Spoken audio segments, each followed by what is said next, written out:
To support this podcast, go to positivesarcasm.com/donate. Any amount is appreciated. Once again, positivesarcasm.com/donate. Thank you and enjoy the program. Bored housewives, so they're generally hitting the Moscato too because they need something sweet in their lives because their husband is sour. That ring on your finger? Some pygmy died digging that out of a hole for you to say I do and ruin some guy's like, look at that dude. He's got a hernia. It's shaped like a bag of pretzels that he just ate. You're going to Thailand, you're going to smash some dude. Going over there for guy time, but it's not with his buddies. What does it say on the bottle? Well, if it says that on the bottle, why did you put it on your head? All these actors did was shut their mouths because they didn't want to be run out of Hollywood. Now a bad batch of Chinese food has you blowing insurance premiums on vitamin fucking D. Too much. That's what we're I going sound like for Bill here. Maher. Really, John? Really? We can't do this anymore, auntie. I'll see you at the bar mitzvah. It's almost like it never existed, but it fucking did. So do me a favor. Go yourself.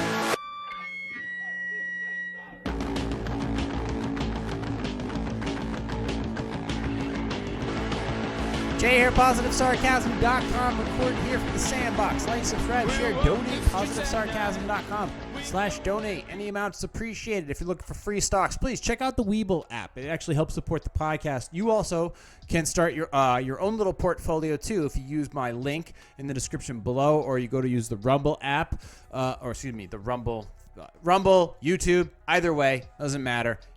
There's a link there. Go ahead, get yourself some free stocks, start your own little portfolio. Hi, buddy. Anyways, sorry, I got completely sidetracked here. I was getting started, and then all of a sudden, my door just flung open and slammed shut from the outside. It's like a spring door, and I was just completely startled, and I kind of had to regather myself. So yeah, here we are, and I'm completely sidetracked once again. In the meantime, find me on social media, Positive Sarcasm, on Instagram, on Facebook, on Minds, on Gab. You can check out my Rumble page. You can email me directly, positivesarcasm@outlook.com, or you can email me through my website. Just go to the contact section there. Also, check out my new channel if you're into music reaction type stuff. Go to my Positive Sarcasm Reactions. I post it on my website, and of course, you can just go to the channel, subscribe. Also there as well. I've dropped, I think, 3 in the last few days. I'm doing another one tomorrow night. It's been fun, but I'm going 100 miles an hour right now, packing up the Sandbox studio, placing a lot of it in storage. So yeah, I've been going crazy, just nonstop. It feels like by the time I get everything done, it's time to curl up in the bed and call it a day. Shooting content, editing, traveling, doing audio work for clients, and then all that while prepping to move literally twice in a stretch of just over 1 month. It's a lot of stress. Probably have to, forget about gray hair.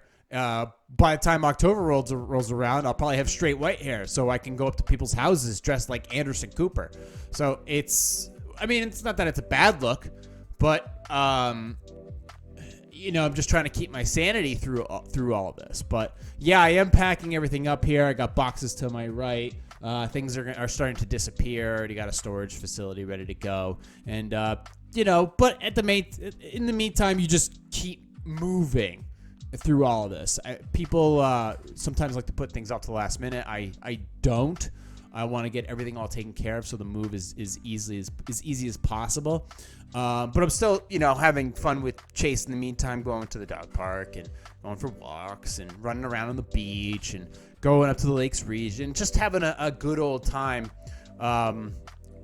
with what's available to me. And, despite everything on the news and ridiculous inflation and everybody freaking out, I'm still trying to have a little bit of fun out there on the interwebs without getting too heavy about things. I think the biggest controversy I put out there in the last few weeks was people's favorite cheeses. So I did a little survey of favorite cheeses, brands, flavors, serving sizes, stuff like that, just to get an idea. I was I'm curious, as a former fitness competitor and somebody who likes to take care of their body, it's one thing we were privy to that we were able to have was a little bit of cheese. And there's a reason why.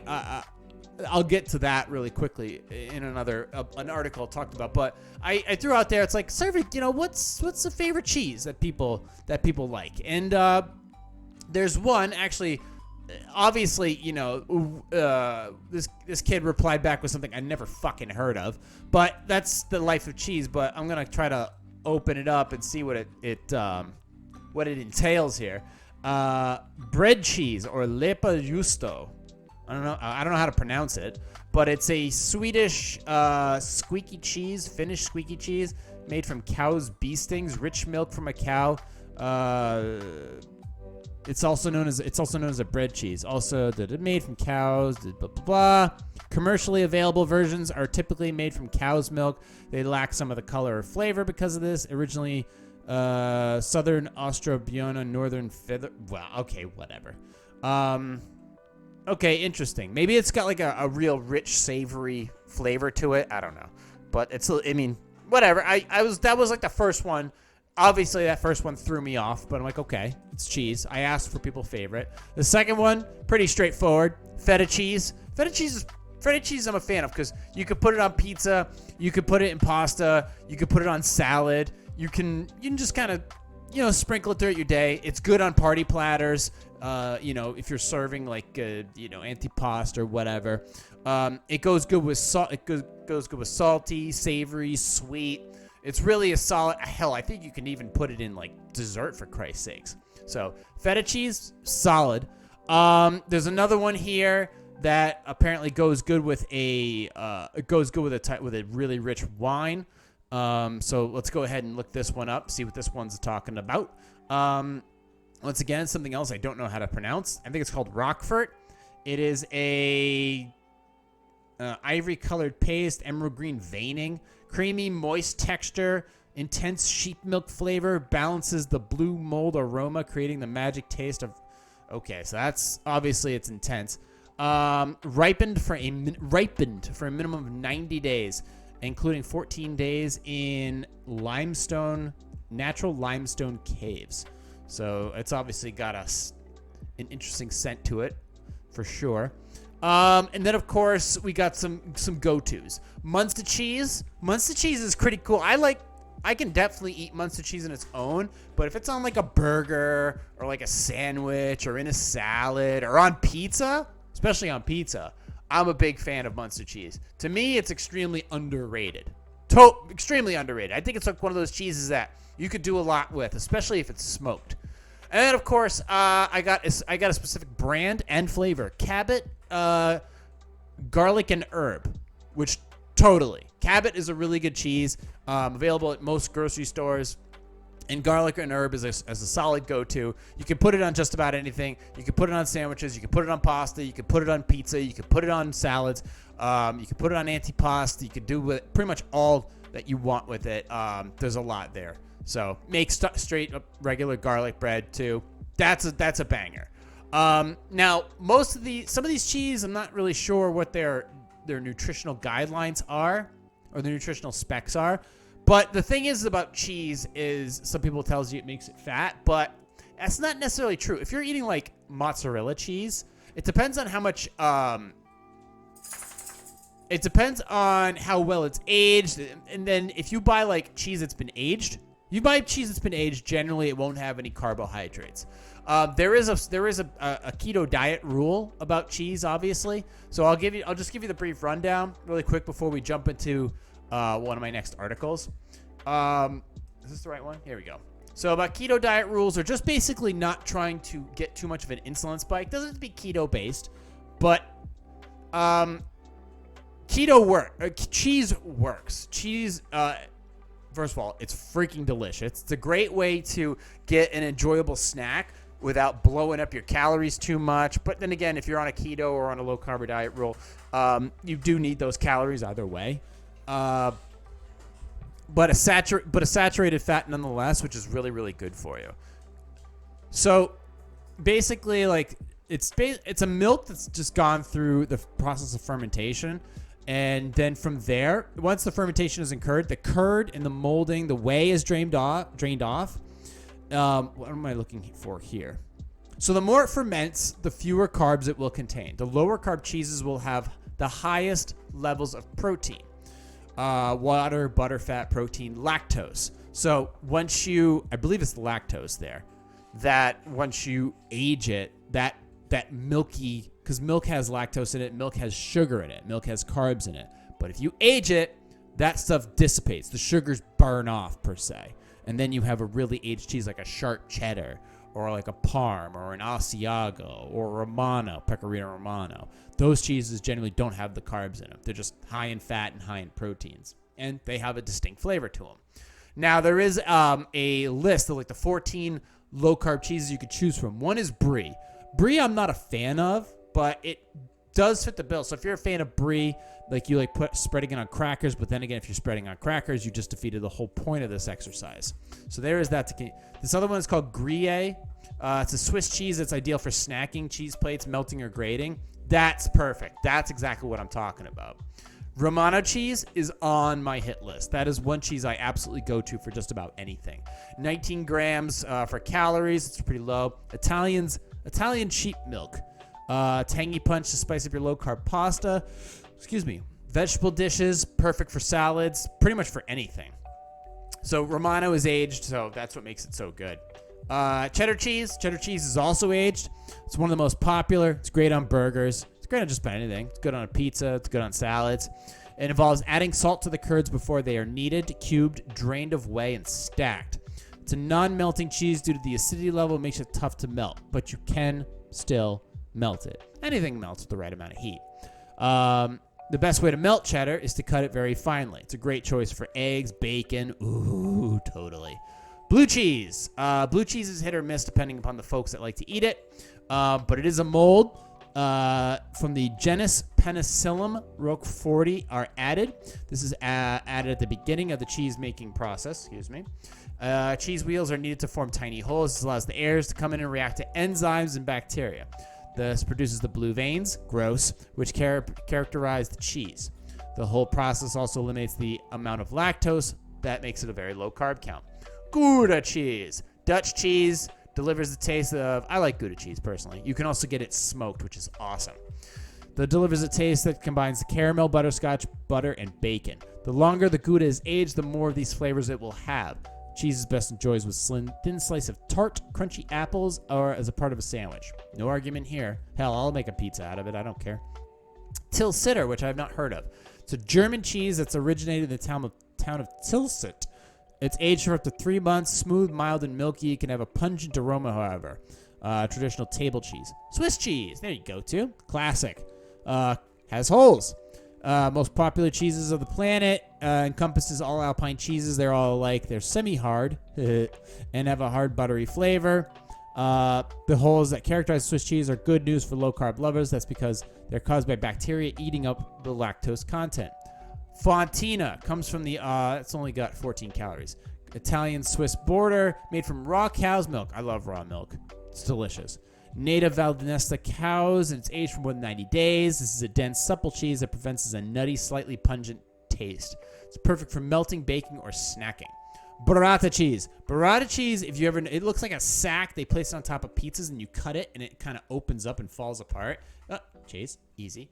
Sorry, buddy. Can't be taken over. You wanna click the mouse? Start your own podcast. It's a combination of mozzarella and cream, but it is fantastic. So burrata cheese, or burrata, whatever. It's burrata, B-U-R-R-A-T-A. And my tongue's not working tonight. But either way, don't confuse it with mozzarella. But it is delicious. It goes great with fresh autumn fruits. To me, it goes great with anything. It's something else. Halloumi. It comes from Cyprus. It's sourced from either goat or sheep milk. Served as a snack or dessert. Very popular grilling cheese. Nice. 14 calories. Carbs. Most of these things are under 1 carb. So like this one says 0.06. So whenever you see just under 1 gram of carbs, that's a cheese that's been aged for a while. Manchego cheese. 13 calories. Spanish cheese, which is very popular snack food, comes from raw pasteurized milk from Manchego sheep.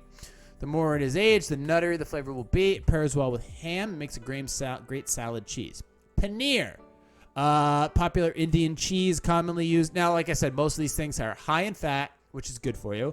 High in protein, which is good for you. And then basically carbs. We're starting to go up the carb ladder. we're at 1 gram and 1.4 grams. So paneer is at 1, and then cream is 1.4.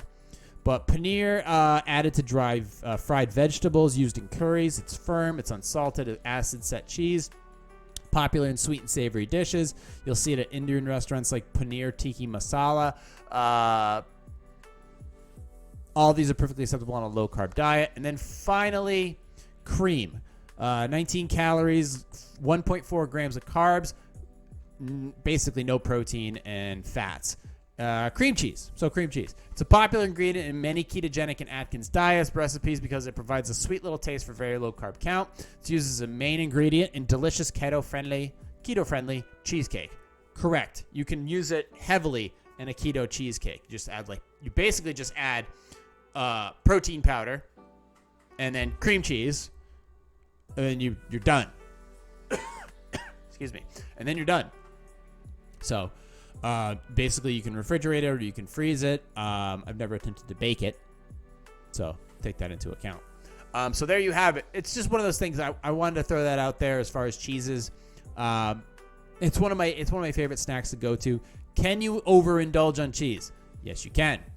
Can you overindulge on anything? Absolutely. Cheese is one of them. Nuts is one of them. But it's just one of those things. I threw a survey out there and just wanted to see what everybody's thoughts and feelings were about it. As you guys know, I've worked with... I'm just going to switch right over to the next one, the next topic. It's not so cheesy. Let's put it that way. Pardon the pun. You guys know I've worked with nonprofits in the past. And I have I'm very... what do you call it? When it comes to 501c3 nonprofits, I'm generally pretty, I like to question it. I want to know where the money is going. And you'll find that a lot of nonprofits, if they're not unorganized, they're skimming off the top. Or sometimes skimming off the top, from the middle, and from the bottom. This is just something that happens when nonprofits of any type can get big or attract a huge amount of money in a very short period of time. So that being said, Black Lives Matter is no different. Black Lives Matter is a nonprofit. Now, are they a 501c3? Well, if they're registered as a nonprofit, then most likely they are a 501c3. There's many different chapters. Now, we can separate the movement from the organization. Let's just stick with the organization. Now, when there's that much money kicking around, for whatever reason, there tends to be abusers. And apparently one of them, reportedly, bought a $6 million mansion. $6 million of money that coulda or shoulda gone somewhere important was instead used to fill a real estate agent's pockets. So, according to the New York Post and many, many other places, let me go ahead and pull up the article here. Is that the right one? Here we go. Let me close this out too. Sorry. I'm petting my dog and doing a podcast at the same time. All right. So here we go. Let's see. Let me scroll to the top. Sorry. Inside the $6 million mansion, BLM reportedly bought with donated funds. So, sprawling $6 million mansion bought by Black Lives Matter in Los Angeles once hosted Humphrey Bogart and Marilyn Manson as house guests. Comes with a complete soundstage, music studio, pool, and a 2-bedroom guest house. 7,400 square foot Studio City compound, 1930s farmhouse, impressively renovated, so on and so forth. So a shell company connected to Black Lives Matter Global Network Foundation bought the home in October of 2020. It's a nice looking house. Swanky digs, what it's basically... I thought I had this article actually had... the seller at the time, televangelist Sean Boltz, confirmed the sale to the Post. 3 days after the purchase, however, records show that the property was transferred to a Delaware limited liability company, named after the home's address and representing BLM GNF, for $5.8 million. No transfer tax was recorded because the LLC was representing the nonprofit, which is tax exempt. The LLC is registered under a Washington, D.C. office for the law firm Perkins Coie, C-O-I-E, which had set up the complex web of BLM NGF's related entities in 2016. The discrepancy between the two eye-popping accounts was not immediately clear. There's also a thing when you actually go to, from what I understand back in the past, when you donated to Black Lives Matter, it actually went to the DNC, the Democratic National Committee. So, but let's continue on. Just before closing day, Boltz posted a video to his Twitter in which he spoke about being passionate about BLM and how he was trying to convince more conservative members of his church to embrace the group's civil rights cause. Quote, "The black community has been mistreated," said Boltz, the author of the books like Translating God, God's Secrets, and 17-minute YouTube video. He told the Post on Tuesday, "I really believe in their cause."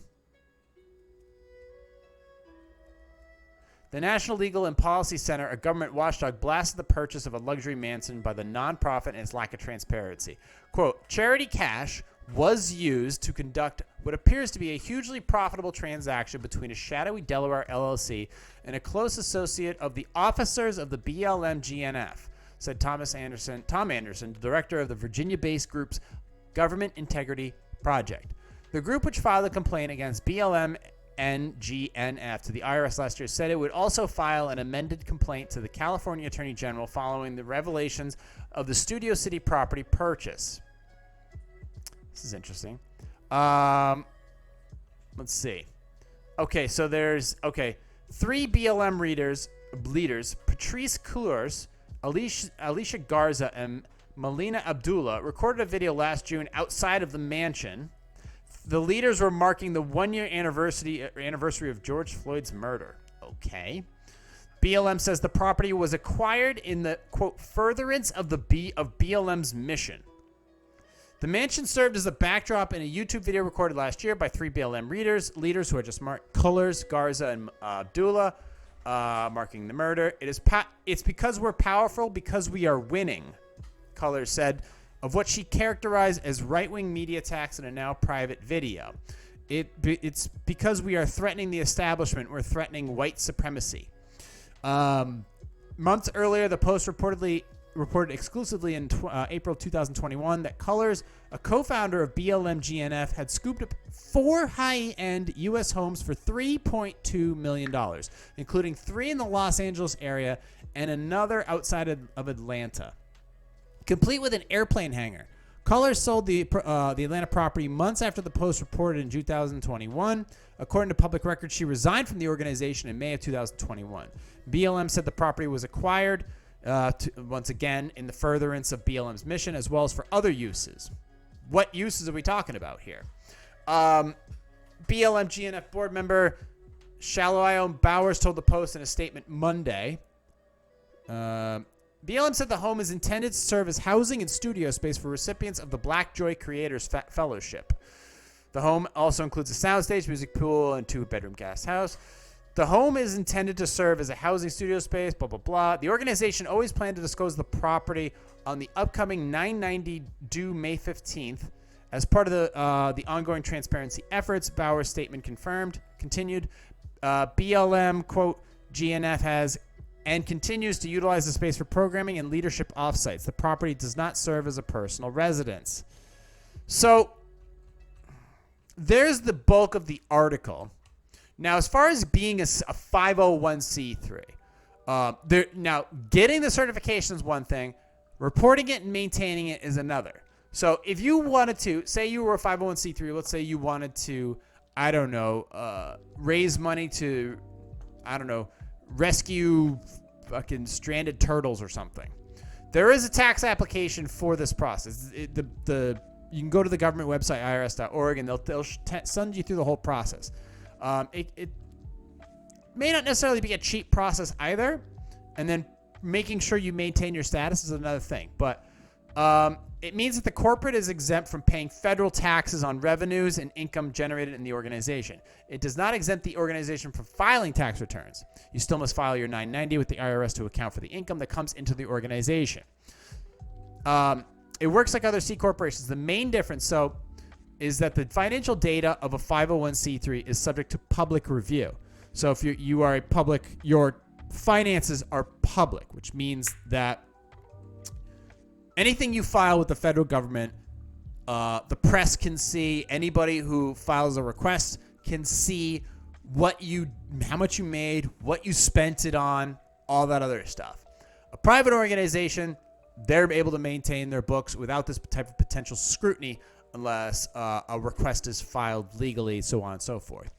Also remember that a nonprofit is fundamentally a corporation, trust, LLC, unincorporated association must follow the organizational rules underlying business entity. For example, with a corporation, you'll have articles of incorporation with bylaws that dictate how you run your organization.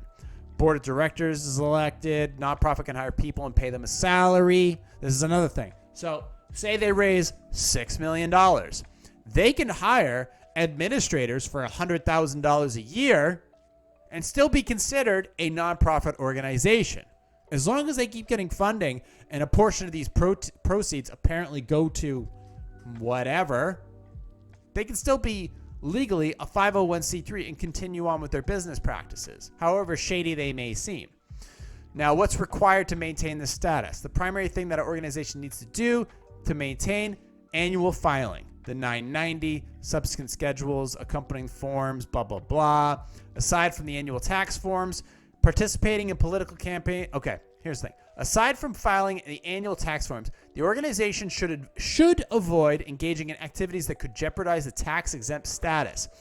Activities that should be avoided include, this is from Forbes Advisor, participating in political campaigns at any level, lobbying as a substantial part of the regular activities, operating in a way unrelated to its exempt mission, violating public policies with activities, not filing a return for 3 consecutive years, and not operating for the benefit of the public interest. So the question is, the movement itself and the organization itself, depending upon if it's chapters of the organization or the organization as a whole or its main board of electives. So participating in political campaigns at any level. Has BLM done that? Lobbying as a substantial part of its regular activities. Example, lobbying to the federal government to have laws changed. Has it done that? Operating in a way unrelated to its exempt mission. Such as what? Rioting? I don't know. You figure it out. Violating public policy with activities. What kind of activities are we talking about? Not filing a return for 3 consecutive years. That one's kind of easy. Not operating for the benefit of public interest. If BLM has been connected to rioting, they're not acting in the benefit of public interest. Therefore, they could jeopardize losing their 501c3 status. But these are just as a 501c3 or any 501c3. It's just that this one happens to be in the news lately because somebody happened to reportedly buy a $6 million house. I don't know if that's the best use of your nonprofit money. Maybe feeding the homeless, maybe helping support black businesses, maybe doing this, that, maybe not buying a $6 million house where you're toasting to the 1-year anniversary of somebody's publicized murder. Advantages and disadvantages of a nonprofit status. Pros and cons. Tax advantage allows nonprofits to put more money to the fulfillment of their goals, which is kind of the whole point of a nonprofit, putting money towards good people goals. Many public and private grants won't consider organizations that aren't a registered 501c3. Formal structure keeps founders and volunteers separate from the organization. This helps limit the liabilities of the organization away from founders, board of directors, and volunteers, unless someone has used the organization to shield illegal or irresponsible actions, i.e., buying a $6 million house. The disadvantages of becoming a nonprofit include nonprofits require detailed records that must be kept along with annual filings to the IRS. For example, if you bought a $6 million house, the public will know about it. Shared control. Most states require a 501c3 nonprofit to have several members on the board who are responsible for electing officers who determine an organizational policy. Public scrutiny. Because the nonprofit is dedicated to the public interest, it is subject to having records and accounts reviewed by public upon request, i.e., journalists. This includes salaries and expenditures. So, and then there's obviously, you may be eligible to file Form 1023-EZ if you meet the following requirements. You have a gross income under $50,000, estimated gross under $50,000 for the first 3 years, blah, blah, blah. Then there's required documentation and infrastructure. And then there's checks to be made. You got to file a check, make payable to the Department of Treasury, and then you get all your stuff, and then you go on and you start searching for real estate. So these are some of the things that I have been questioning. This is one of the reasons why when it comes to nonprofits that I start to have an issue with. Don't get me wrong. There are some colleges that are nonprofit. There are some healthcare businesses which are nonprofit. But what does that mean? Well, when you say not for profit, what does that really mean? Who somebody's profiting. Somebody generally a lot of now I've worked for 501c3s where it's not a profit-based situation, where the actual money or the effort or the labor goes straight towards the cause. Everything else is just to pay for fees or pay for bills to run this actual thing, pay for travel, pay for promotion. You know, all 501c3s, all nonprofits lobby in some degree. They're trying to, shake a few hands so that they can get their cause moved forward. Totally understandable. Totally understandable. Sometimes kissing ass as a nonprofit totally pays off. Totally pays off. But if you're contributing to causes or contributing to people that are starting riots, making threats, lobbying for illegal activities, buying $6 million houses, that raises some red flags. And it's really, it makes you wonder where your money's going. $6 million. What can you do with $6 million? I know I could retire, that's for sure. Just remember, even with the price of inflation, you could still buy a house in New Hampshire for $500 grand. So you can stage all kinds of stuff here. So once again, why are you buying a $6 million house? What do you need with a $6 million house that has a dense history of celebrity inside of it? What's that all about? Couldn't you have bought something in the valley? Couldn't you have bought something in another state? Maybe you could have bought it in an office or a podcast complex. Why did it have to be a $6 million house? Let's look inside this house. Let's see let's see what this sweet pad's all about here. Where is it? Here we go. Sprawling $6 billion mansion, hosted Humphrey Bogart, blah, blah, blah, blah. Music studio, pool, a 2-bedroom guest house. Let's see. 7,400 square feet. I owned a house for 10 minutes that was 3,600 square feet. A 1930s farmhouse. Both 7 bedrooms, 7 bathrooms, according to the real estate listing. My God, look at those. That's freaking awesome. Oh, look, DirecTV. What else? Secretly bought by a shell company in October 2020, connected to the embattled Black Lives Matter Global Network Foundation. Look at that pool. Property, blah, blah, blah. That's a nice kitchen. Is that granite? That's got to be granite. Look at that. They're using like a hair salon as freaking chandeliers. Black Lives Matter used part of its $90 million donation windfall to purchase property as a campus for the organization, the New York Magazine reported. So they have $90 million that was given to them. So if they use $6 million to purchase this house, what the hell are they doing with the other $90 million? Probably lobbying. Property records reviews show the home was sold for $3.1 million to Dwayne Pascal, a Los Angeles-based real estate agent developer who works in the nonprofit sector in a deal that closed in October 27th. And then records show that the property was transferred to the homes. So he bought it for over $3 million and then transferred it to the BLM GNF group for $5.8 million. And then no transfer tax was recorded because, like I said, LLC, nonprofit. Look at that studio. Jeez, I'm jealous. Let's see. And then the government watchdog. I mean, look at that freaking house. Brick front end.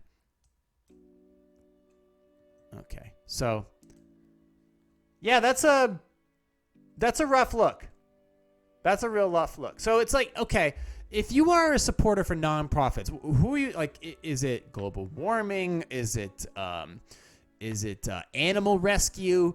Is it ocean cleanup? Is it the Red Cross? Is it the Toys for Tots? Jerry's Kids? It may be wise to figure out if you support a nonprofit. As I have, and actually still do, where does that money go? Where does that labor go? And what are the results of their efforts? You know, like if it comes to like saving dogs, like that's a huge thing for me.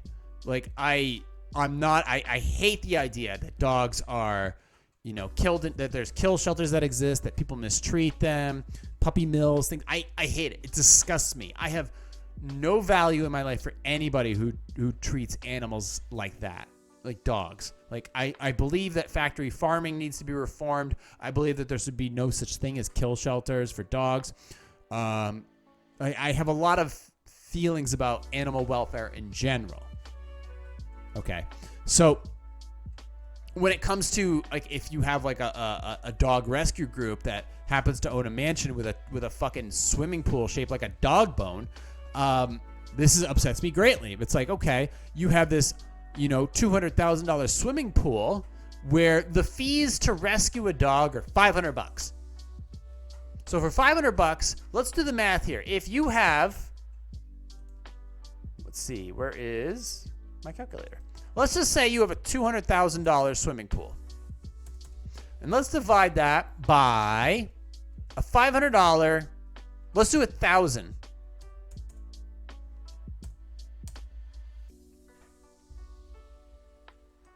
Actually, no. I did the number wrong. Sorry. That's 20,000. That's 200,000 divided by $700. So rescue, registration, and transfer. Why is my math so bad today? Divided by 700. That's 285 dogs. I think 2,000,000 divided by $700. Yeah, 280. Is that 285 dogs? Yeah, that's 285 dogs you could have rescued. Imagine 285 dogs coming at you. I don't think, is my math even right? Am I doing this right? 285 dogs. Yeah. So wait a minute. 200 grand. So $2,000. Yeah. Divided by 700. Yeah, that's about right. So 200. So like 300 dogs, I guess you could rescue just with that amount of money. Instead, you build a dog-shaped swimming pool. What's the point of all of this? So that's it for $6 million. If you had $6 million, 6 million divided by $700 to rescue and transfer a dog. That's 8,571 puppers. 8,000 dogs. 8,500 dogs you could have saved, rescued, put in like a farm or a foster home or whatever. But instead you went and bought a giant-ass mansion and celebrated some guy's murder. You could have done that. You could have put it into tough neighborhoods, public schools, funding books for kids to read, helping them with transportation, helping them with after-school activities, helping people get certified for real estate licenses or travel expenses, transportation. You know, giving them lawyers for like the Innocence Project, helping with that, helping with the legal fees so they can, if they're in jail for a crime they didn't commit or some bullshit marijuana charge. Could have done that. But instead you transfer over a $5.8 million piece of real estate, and then there's this other situation here. This person who resigned also bought other pieces of real estate and then sold them immediately when they got caught, allegedly. Makes you wonder, well, where did this money come from? Who's donating? And should you donate? And what nonprofits are you donating to at this time that maybe you should hold your money for something else? Here's the thing, with the price, with inflation and costs, everything like that, are people still going to continue to donate right now with the amount of shit that they have to pay for now? So it's like, where's this money at this point? Where does the money come from? And is the jig up? I would like to know more information on that. And like I said, this is a shitty thing to do. The $6 million that could have gone to so many other wonderful things. And it would have been a very easy thing to do. But remember, we're just talking about $6 million. Where's the other $90 million? $90 million. You realize that. Instead, you could have bought a ton of houses. You could have bought, hundreds of homes for people in your, quote, community so that they could have proper housing. You didn't do any of that. You bought one for yourself and 2 other bitches and called it a day. Pretty trashy. Pretty fucking trashy. There are people that actually believe in this cause, that really have strong feelings and really do work hard for their community, on behalf of their community. And this is what you do with their hard work. You abuse it. Like I said, I can understand your reason for the movement. I can't get down with the organization. Because at the end of the day, they're a nonprofit. And nonprofits, a lot of times, have a lot of skeletons in their closet. And if you think that money goes to where it's supposed to, you better think again. We are coming up on 39 minutes. Let's go ahead and close up shop with some simple Q&A. We discussed me packing up the Sandbox studio and getting ready to move to a temporary studio, where there'll be a brief hiatus when I get there, and then a brief hiatus when I transfer into my final resting place, per se. And then we talked about, cheese and low carbohydrate cheeses, and then just a quick survey of people's, favorite types of cheese, per se. And then we discussed the mansion purchased by Black Lives Matter, people in the organization Black Lives Matter. But we'll go ahead and we'll move on to the first world problems section of Diggs Q&A. By the way, if you want to support this podcast, go to positivesarcasm.com/donate. Any amount is appreciated. There's other ways to support the podcast too, such as the Acorns app, the Weeble app. If you want to get free stocks, just sign up, throw $100 in your account, and then you're off and running.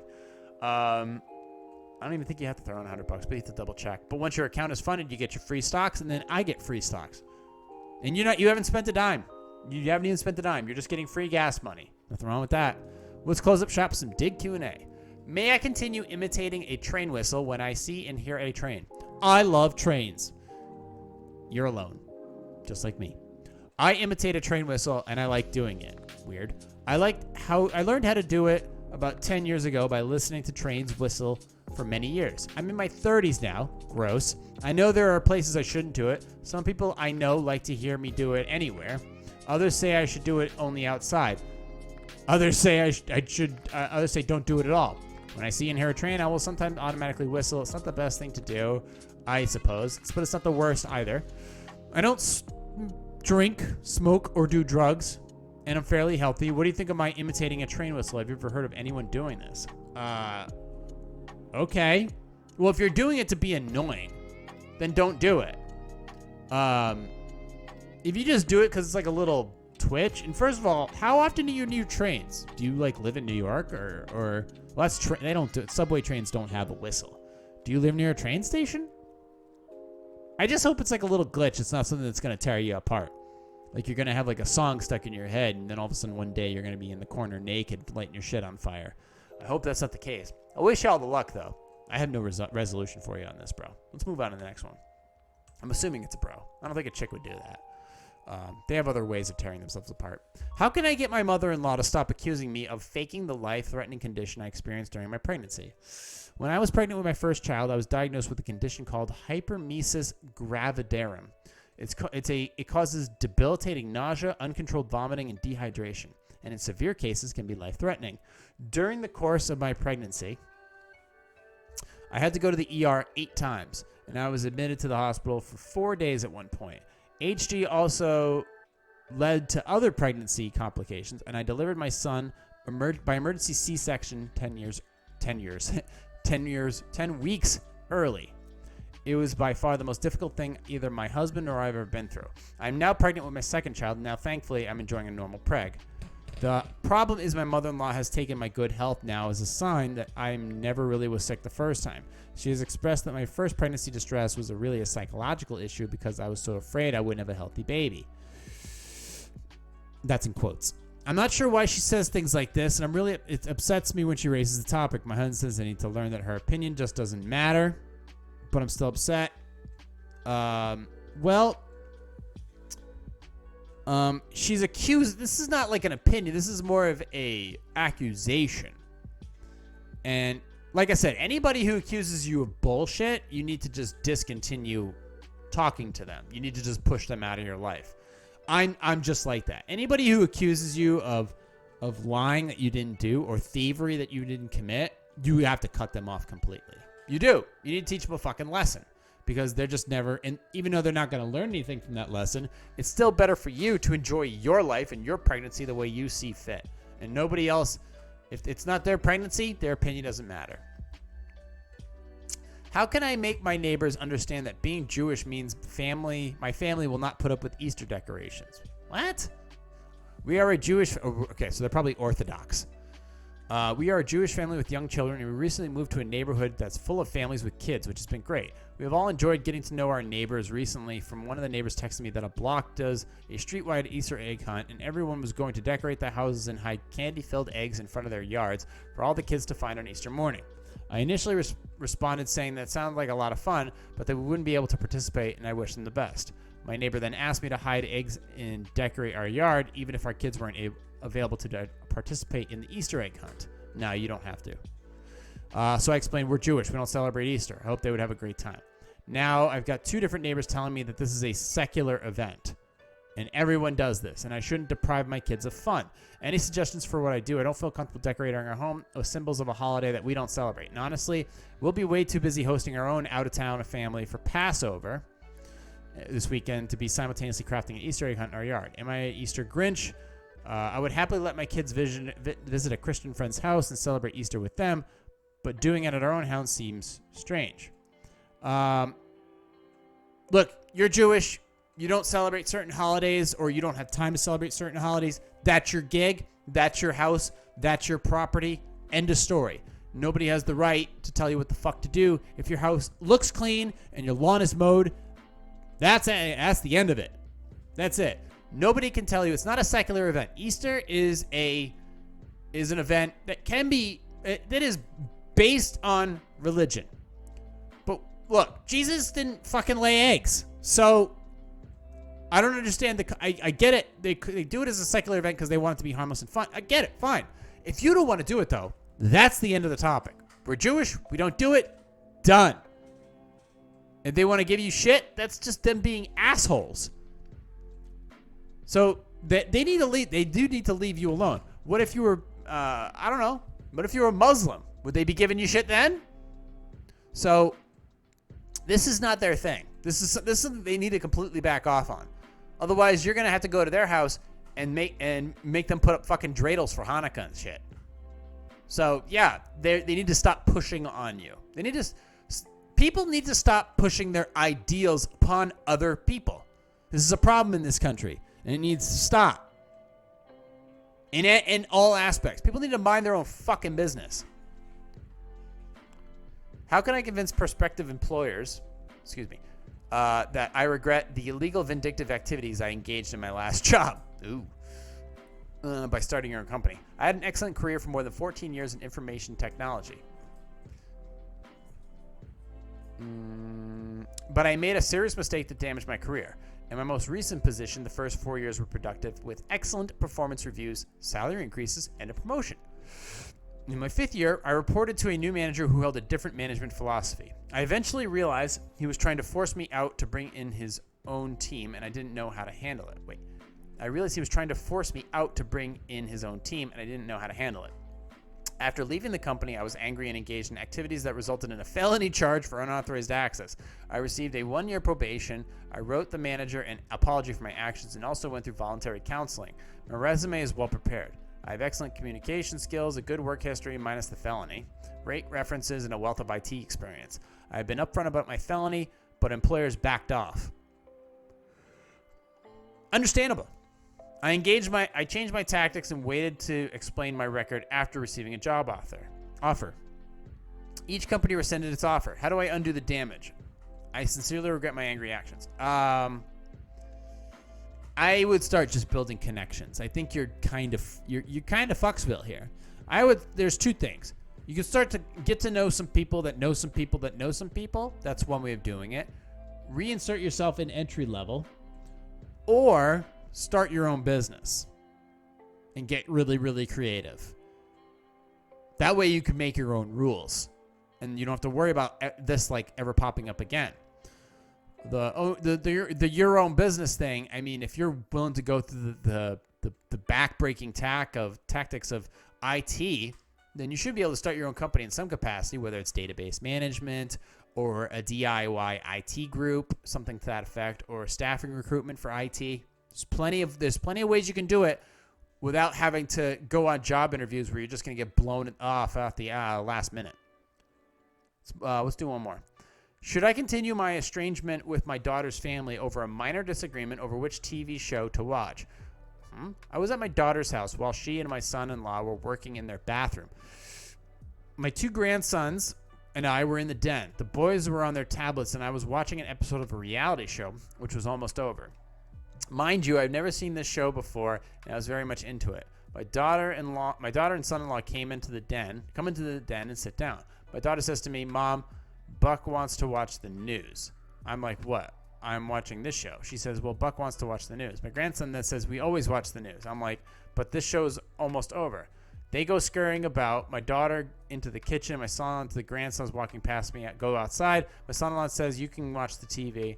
I was like, "Oh, hell no, not now." I went to the kitchen flabbergasted. Wait, what? They go scurrying about. Daughter went to the kitchen. My son-in-law and grandsons walking past me. Go outside. My son-in-law says, "You can watch the TV." My daughter then says to me, "Maybe you should wait."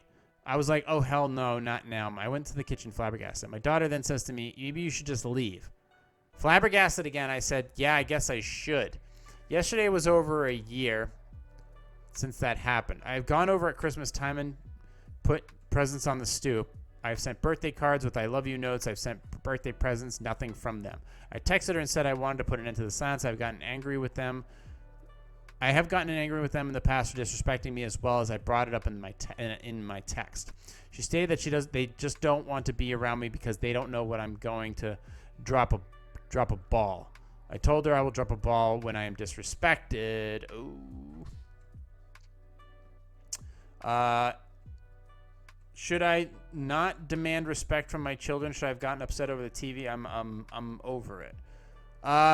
If they don't want to talk to you, I guess that's pretty much the end of it. Look, you can't force people